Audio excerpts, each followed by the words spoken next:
Ito ay bunga ng ating determinasyon at sama-samang mga pagkilos. Sa ilang taon na pagsasagawa ng protesta ng transport group na Piston, ngayon lang umano nila natamasa ang tagumpay ng kanilang ipinaglalaban para mapatigil ang implementasyon ng Public Transport Modernization Program o PTMP na dating Public Utility Vehicle Modernization Program o PUVMP.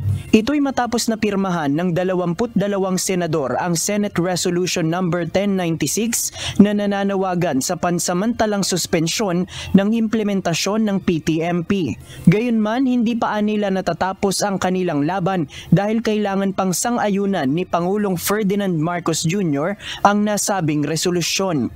Ayon kay Modi Floranda, ang National President ng Transport Group na Piston, magkakasa sila ng isang malawakang kilos protesta para iparating sa Pangulo ang kanilang hinaing at igingit na pirmahan ang resolusyon ng Senado. Itong resolusyon na inilabas ng Senado, yung suspension sa implementation ng PUVMP, ay ito'y papunta pa lamang kay BBM na kailangan nating itulak ang administrasyon na talagang tuldo ka na itong programa ng PUVMP sapagkat talagang maraming nagsasaper, maraming mawawalan ng kabuhayan. Para naman sa Transport Group na Manibela na isa rin sa masidhing tumutol sa PTMP, welcome development ang resolusyon ng Senado. Pinasalamatan nito sina Senate President Francis Chis Escudero at Senate Committee Chair Senator Raffy Tulfo na naghain ng mosyon,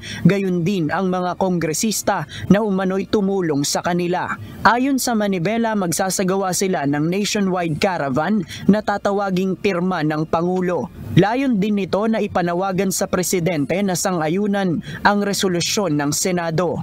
Ang pinakamalaking koalisyon naman ng mga transport group sa bansa na tinaguri ang Magnificent Seven, muling nagpahayag ng kanilang pagsuporta sa modernization program. Binigyang diin nito na malaki ang naging pakinabang ng mga kooperatiba dahil sa programa, kabilang na ang mga loan na pwedeng makuha sa SSS at Pag-ibig dahil sa epekto ng bagyong Karina. Nauna nang sinabi ng grupo na magsasagawa ng tigil pasada ang mga kooperatibang nag-modernize ng jeepney kung tuluyang masususpinde ang PTMP. Samantala, para sa Department of Transportation o DOTR, iginagalang nila ang desisyon ng Senado. Ayon kay DOTR Undersecretary for Road Infrastructure Andy Ortega, nagpadala naman sila ng sulat sa Senado upang huwag suspendihin ang PTMP.